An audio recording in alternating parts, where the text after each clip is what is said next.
Father, we thank you, Lord, for joy this morning, Lord. We thank you for happiness this morning, Lord. We thank you for being able to clap our hands, Lord, and stomp our feet, Lord, in your presence this morning. Yeah.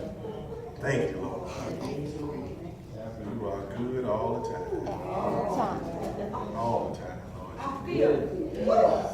Thank you, Lord, for your presence here this morning. Holy Spirit, thank you for coming in and elevating us, Lord, just a notch. That we may be able to worship and praise you this morning, Lord. Happiness this morning. Joy this morning, Lord. Weeping was last night, Lord, but we're living in the joy of life this morning, Lord. We thank you right now, Lord, that you will help us through this service. Come now. We invite you in, Lord, to take over this service. Let me decrease that you may increase. Lord, and let us move, Lord, to a higher level of praise. We love you. We praise you, Lord. We thank you. In Jesus' name. Amen. Amen. If you will turn with me to the book of James this morning. Chapter 1. Verse 22 through 24. We're going to focus on verse number 22, but 22 through 24. See somebody that don't have a Bible and word with them, please get close to them. You know, our word is our protection. Our word is our protection. We dare say amen? Amen. Amen. Listen to what Jesus' brother says. He says, but be ye doers of the word, and not hearers only, deceiving your own selves.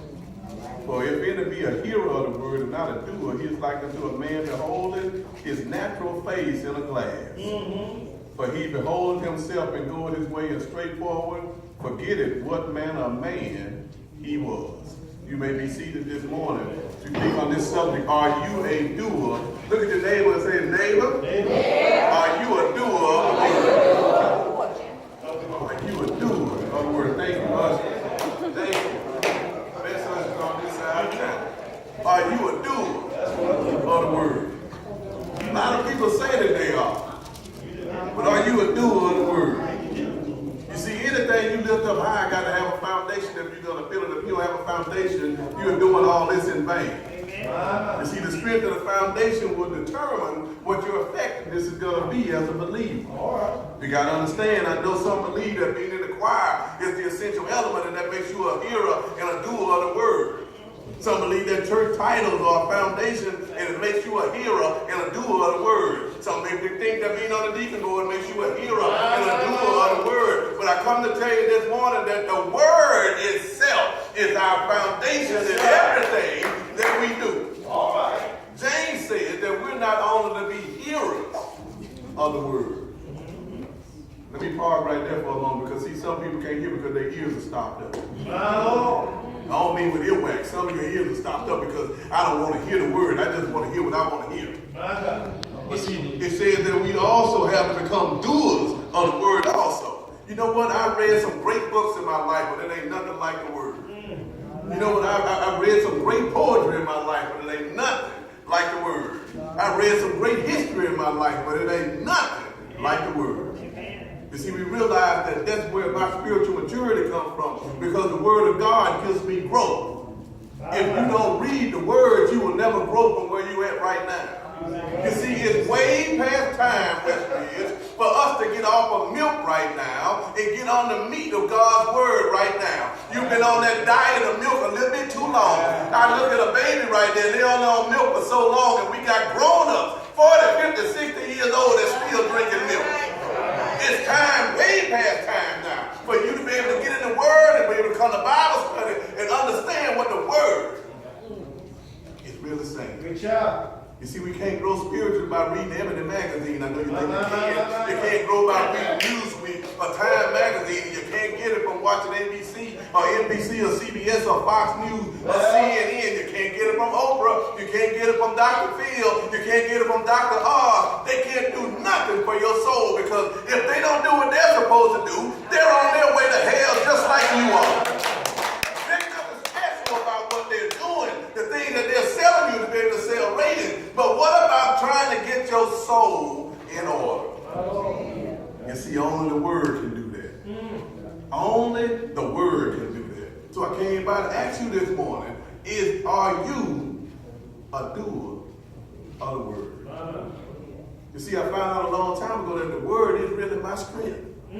That is really my strength, is the source of everything that I am. You see, I don't doubt my anointing anymore. So when you first come in this, you say, Lord, how can you use somebody like me?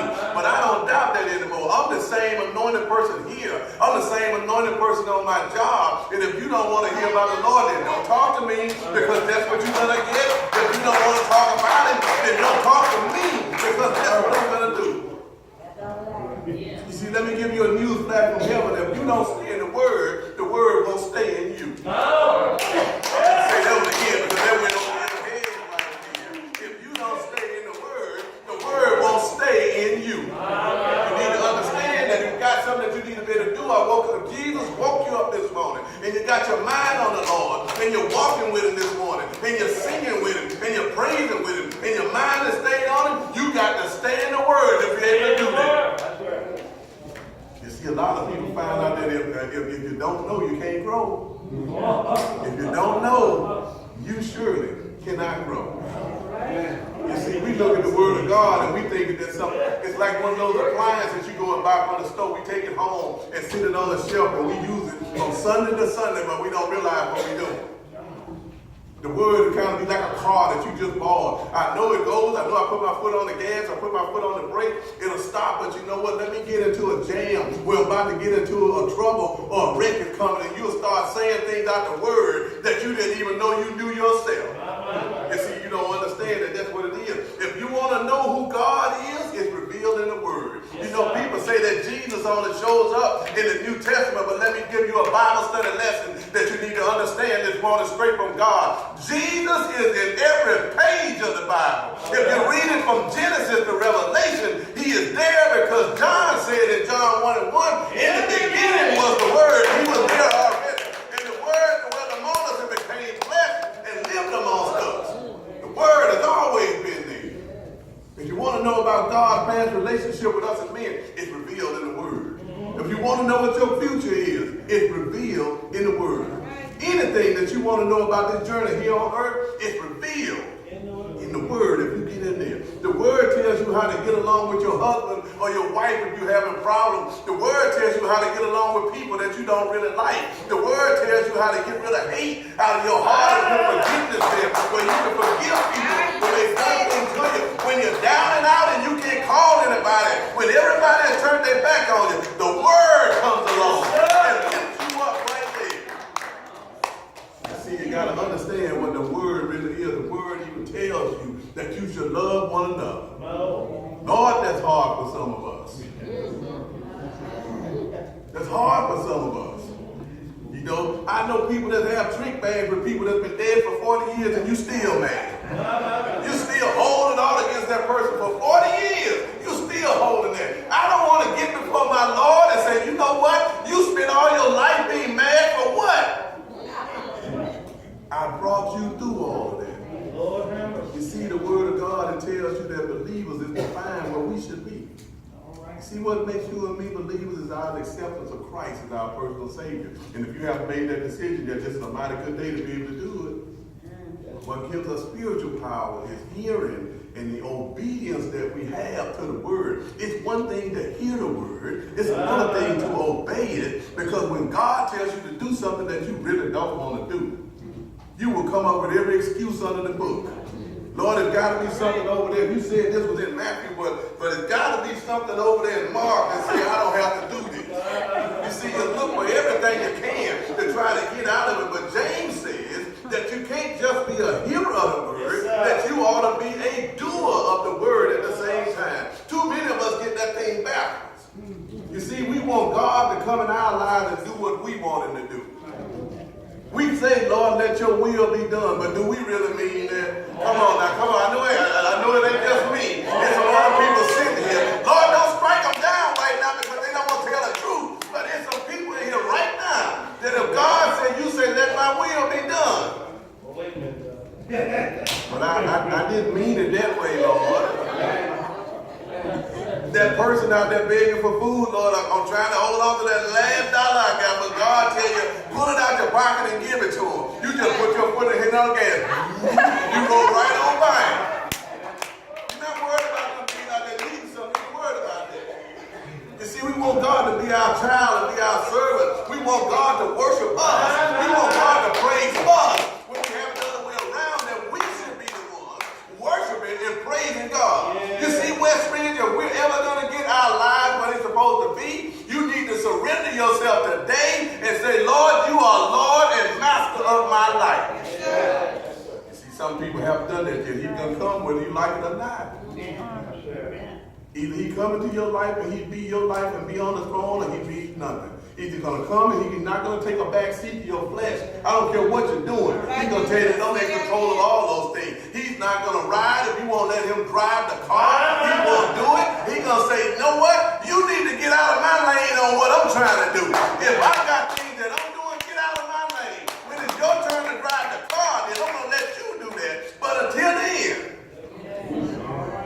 man, you do it the way I want it. The problem is, are you a hero of the word or a doer? That's the question. You see, well, Pastor, yeah, I read my Bible. I understand what it is. I can tell you anything about it. Okay, that's what it is. I'm not asking you where Mark or Matthew or Luke or John is. That's easy to find. All right. That don't prove that you're in the word. I'm not asking if you know the story about David and Goliath. You learned that as a kid. I'm not talking about Paul and Silas and the 3 Hebrew boys. You heard that over and over again. You still get a Bendigo name wrong. You still get it wrong. You say that you read it, you've done all these things, but you know what? I'm not asking you all those things. I don't need to know what your circumstances are, but I know that you're in a prison right now and that God is the only one that has the key to the door to be able to let you out. I need to let you know that you can't in the fire and furnace. You already know that. But if you're in the word, God doesn't deliver. He can't deliver you. Nobody else can.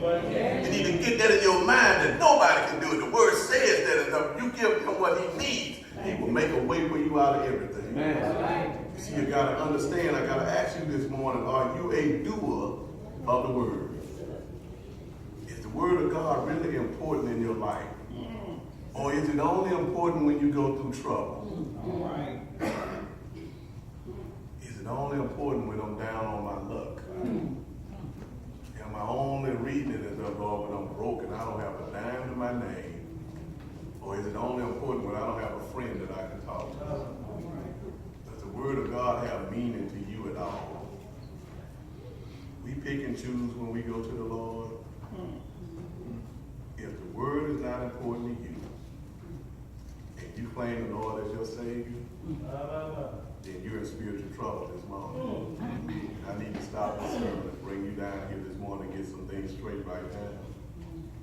If the word is not important to you right now, you'll never lead life like God intended for you. If you haven't, you'll have salvation, but you won't have no strength. I can tell you right now, you'll have redemption, but you won't have no joy. I can tell you right now, you'll have the Spirit, but you won't have no power. I can tell you right now, you'll have grace, but you won't have no testimony with it.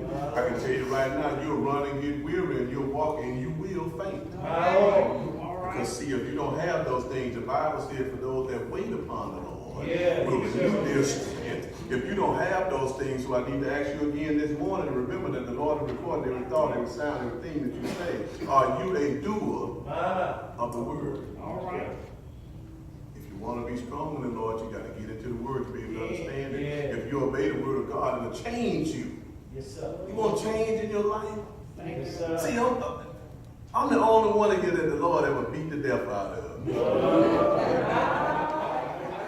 I got to be. I'm the only one that the Lord, Deacon Smith, has just beat the heck out of me. I'm the only one that he had to beat the hell out of me. He had to do that. But I'm the only one in here because nobody else said anything. Because I must be the only one that the Lord had to just come and beat the heck out of me. You ever had the Lord crush you when you're going through something? You ever had the Lord to beat you down when you say, how can you say you love me if you took me through all of this?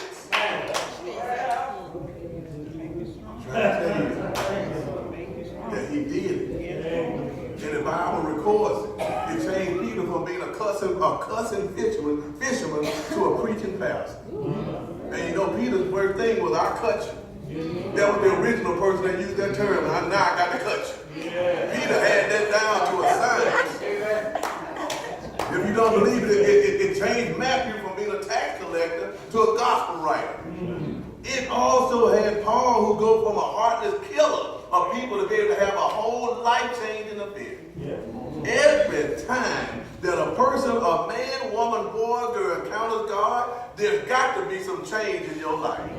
If you haven't had the change, you need to ask him, Lord, what's wrong? What you're taking so long for? Because I'm trying to get out of things that I'm going through right now. You ever went through a problem and the Lord said, Lord, I've been dealing with this for time after time. I'm waiting for you to bring me through it. And the Lord said, all I'm trying to do is try you. But if you can't wait for me just a little bit longer, if I give it to you too fast, you know what you're going to do? You're going to take all the credit for yourself. That's what he's going to have to do to you. Sometimes I got to slow you down. You see, you need to look at it like the old folks used to say. They say that either the word is going to either drive you or draw you. Yes, sir. One way or another, it's going to get to it. Somebody said, I looked down at my hands, and my hands looked new when I looked at them. And I looked down at my feet, and my feet looked new too. Yes, you know what? If God did it all for them, what makes you think that he can't do it for you too? Do you believe that God can? Yeah. You see, those of us that are born again should never have a problem with that. We should be glad that God used us for something. You see, you got to understand, it's not you that destroys you. Sometimes it's the things that you do. Sometimes it's the people that you do it with that you destroy you. See, the temptation says the best the way you do the things you do. Nobody ever heard that song. You want me to go on, finish it all out? I can now. You know the temptation sing that song when they did that. The way you do the things you do. You've done those things too. See, whenever God comes in your life, you got to be real. You have to become a doer of the word and not just a hearer.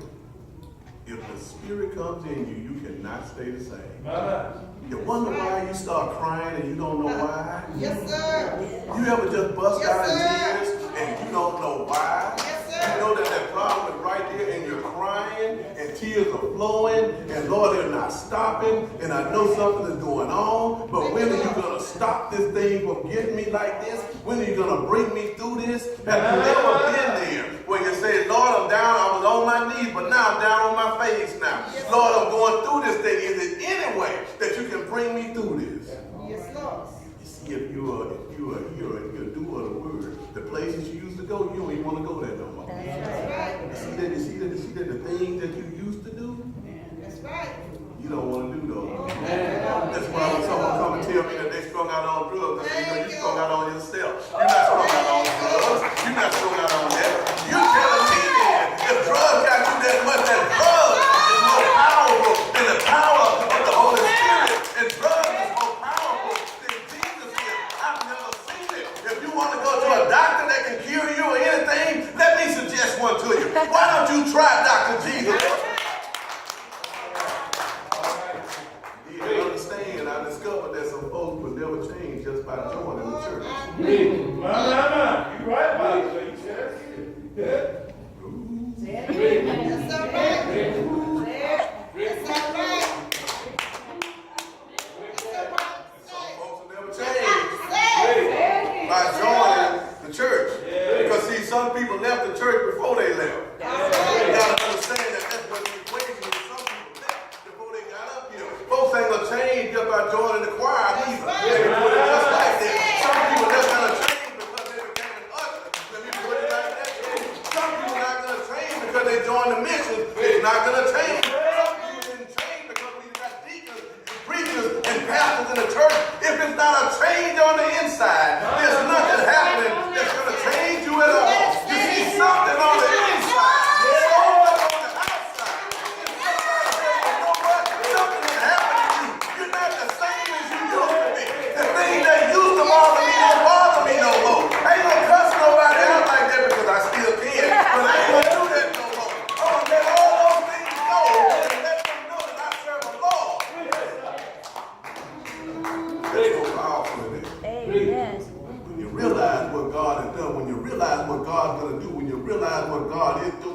Change is coming when you realize that you serve a God that sentenced me to death one day. Until Jesus looked down through 42 generations and said, there's that sinful person right there. And I'm going to the cross just for him. You see, when you get it like that, for he told me that the wages of sin is death. Yes, sir. It's real. But the gift of God is eternal life.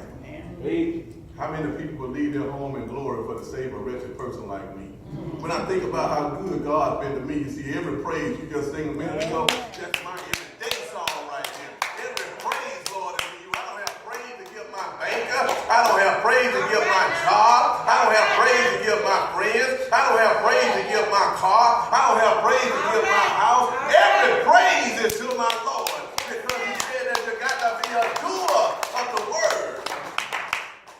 James tells you that the word of God has become a living, breathing part of your lifestyle. All right. See, everybody can't feel that way. James focuses on the word of God. He tells us that we need to guard against our own hearing. We need to guard our own tongues. Oh Lord, people's tongues will jump out their mouth. If you tell them that they need to guard their tongue, and we need to guard ourselves from ourselves. But it's more important that you realize who you're doing this to. You got to be that word obedient. You got to be committed. You got to have all of those things. Because see, if you're obedient and committed, I don't have to tell you to come to Bible study.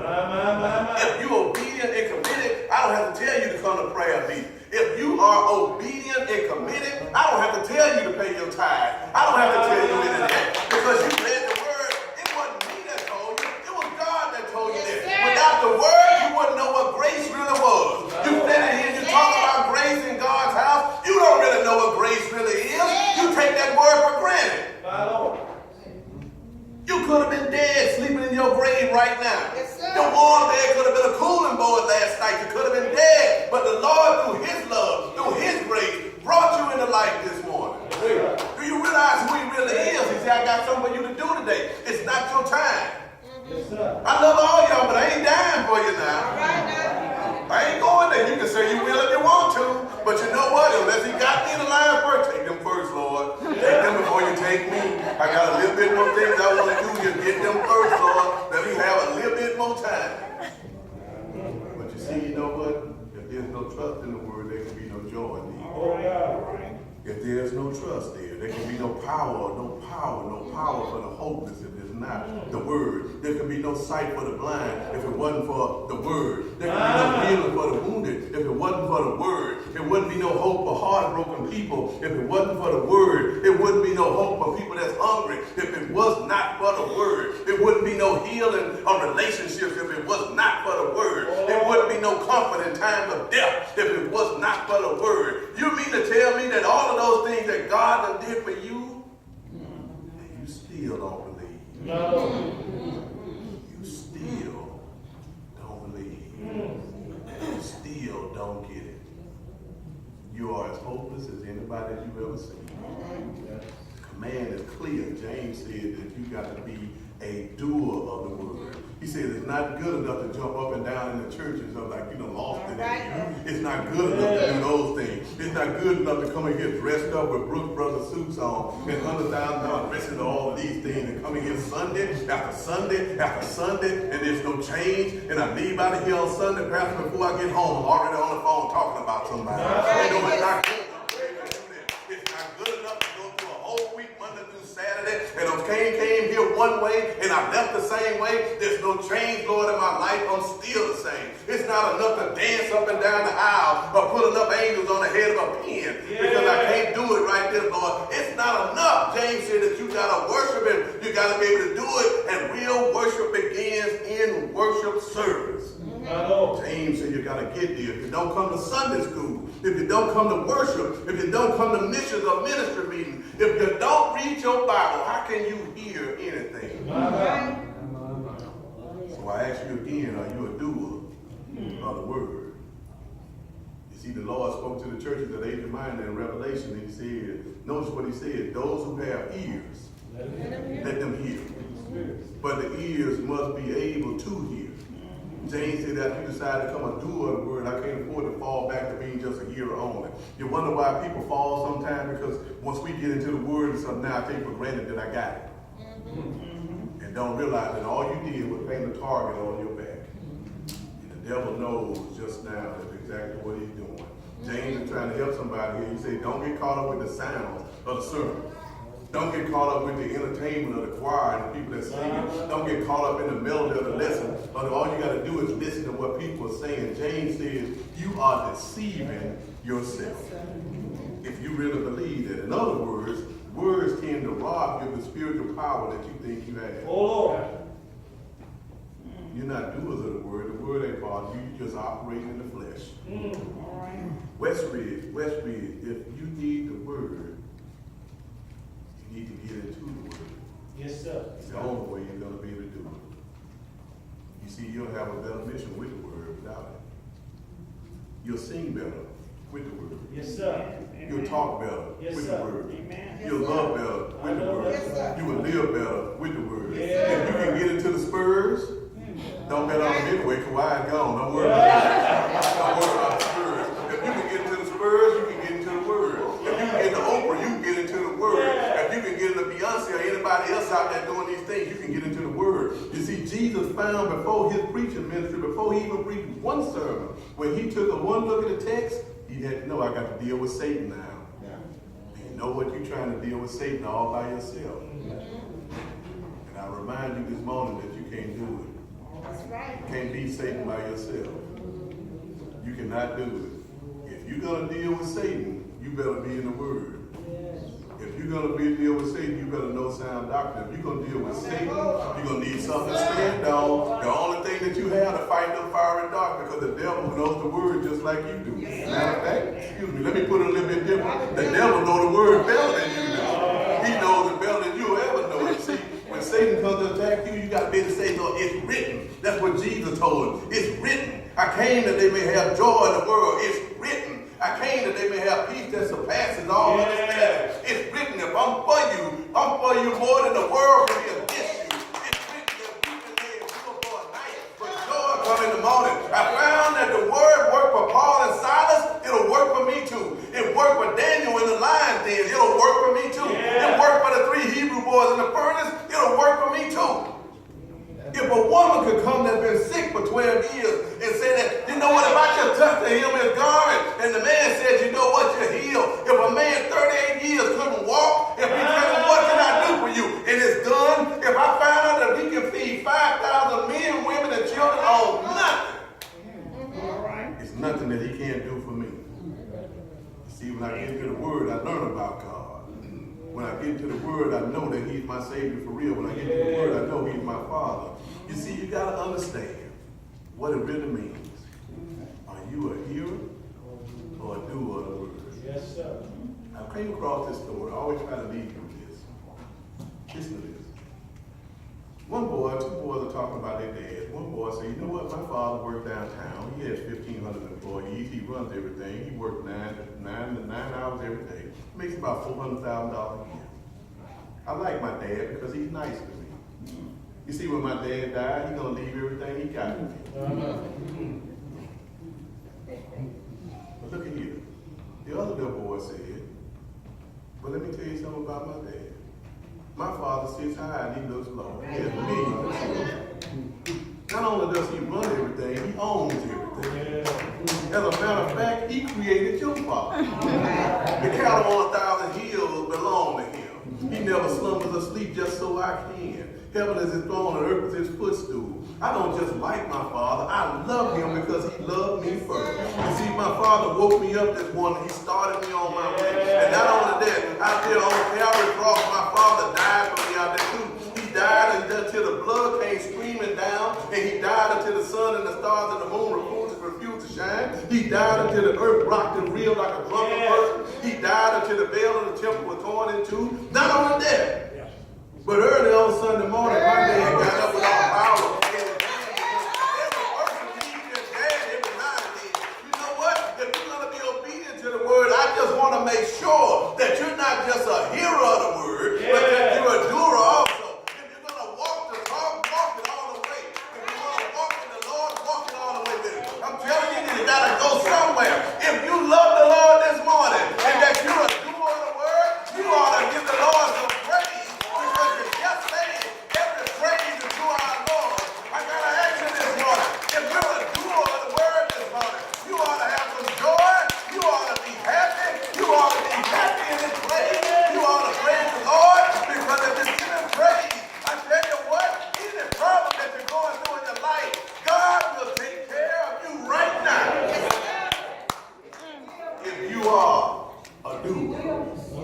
of the word.